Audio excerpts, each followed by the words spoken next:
আরজিকর মেডিকেলে আর্থিক দুর্নীতি তদন্তে একযোগে ৩ জায়গায় ইডি তল্লাশি অভিযান চলছে। প্রথমে আরজিকর মেডিকেলে প্রাক্তন অধ্যক্ষ সন্দীপ ঘোষ তার পৈতৃক বাড়ি, সেখানে তল্লাশি চালাচ্ছেন ইডি আধিকারিকরা। দিনে দুবার ব্যবহার করো স্টপেজ ক্রিম আর নিজেকে রাখো এভারগ্রিন কেয়াশেড আরোমা থেরাপি স্টপেজ ক্রিম আর খুঁজে পাও নতুন আমিকে। মেন গেটের চাবি ছিল, কিন্তু প্রথমে তারা ভিতরে ঢোকার চাবি পাননি। অবশেষে চাবিওয়ালার খোঁজ মিলেছে, ভিতরে ঢুকতে পেরেছেন ইডি অফিসাররা। অন্যদিকে সন্দীপ ঘোষ ঘনিষ্ঠ চন্দন লৌহ, তার টালার ফ্ল্যাটে হানা দিয়েছেন ইডি আধিকারিকরা। একই সঙ্গে অক্টেন মেডিকেল, সেখানেও চলছে তল্লাশি। শুরুতে আমি আবিরের কাছে আসছি। আবির, যে পৈতৃক বাড়ি সন্দীপ ঘোষের, সেই বাড়িতে যেরকম স্থানীয় বাসিন্দারা জানাচ্ছিলেন যে তার মা বাবা থাকতেন, কিন্তু বেশ কিছুদিন আগে তারা দিল্লি গিয়েছেন বলে তারা জানেন। এখনো পর্যন্ত ইডি তল্লাশি চলছে, কি খবর পাচ্ছ? দেখো, এখনো পর্যন্ত তল্লাশি চলছে। তল্লাশি যে কারণে কিছুটা থমকে ছিল, তার কারণ এই যে মেন গেটের যে চাবি, সেই চাবি স্থানীয় এক বাসিন্দার কাছে রেখে যাওয়া হলেও সেই চাবি যখন সেই বাসিন্দার কাছ থেকে নিয়ে নেয় ইডির আধিকারিকেরা, তারপরে তারা ভেতরে ঢুকে দেখতে পারেন যে একের পর এক ঘর, সেগুলো তালাবন্ধ অবস্থায়।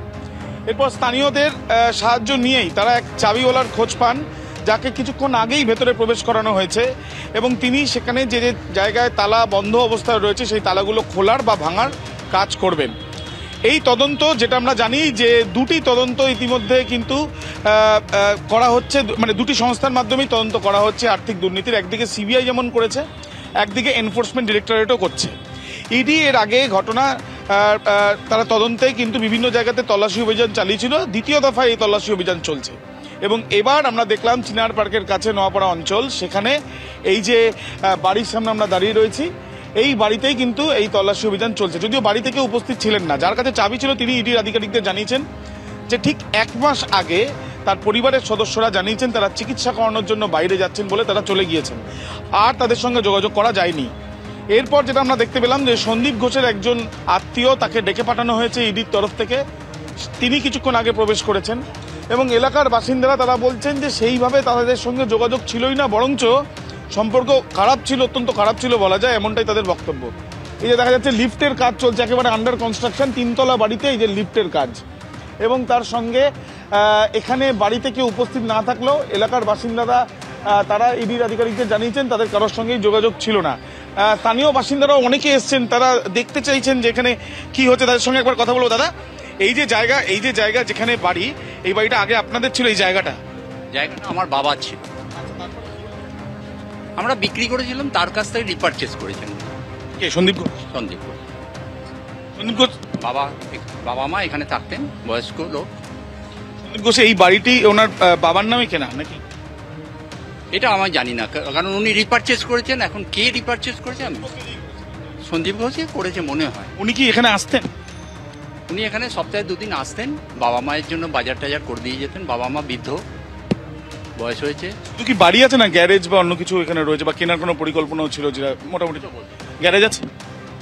গ্যারেজ তো ওনার এখানে আছে, আর একটা গ্যারেজ আছে ওদের এখানে, আরেকটা আগে একটু আগে আরেকটা গ্যারেজ নিয়েছেন।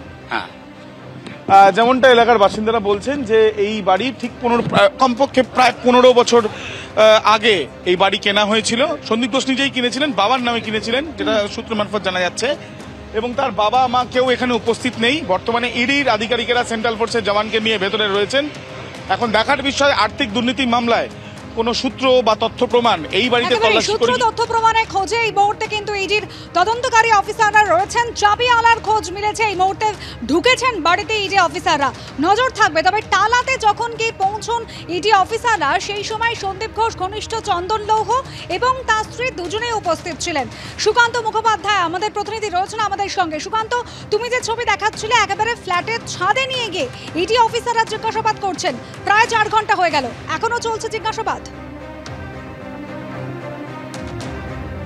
একেবারে দেখো, সকাল 6টা থেকে 10টা পর্যন্ত লাগাতার ম্যারাথন এই জিজ্ঞাসাবাদ পর্ব চলে। সকাল 6টা নাগাদ ইডি আধিকারিকেরা আসেন এবং তারপরে দফায় দফায় পরিবারের 3 সদস্য অর্থাৎ চন্দন লৌহ, তার স্ত্রী ক্ষমা লৌহ এবং তার ছেলেকেও জিজ্ঞাসাবাদ করা হয়। তার কারণ ছেলের ইনভলভমেন্ট, এই কারণে যেটা আমরা জানতে পারছি ইডি সূত্রে খবর, যে বেশ কিছু প্রপার্টির কাগজপত্র ইতিমধ্যে ইডি আধিকারিকেরা পেয়েছেন যেগুলো তার ছেলের নামে কেনা।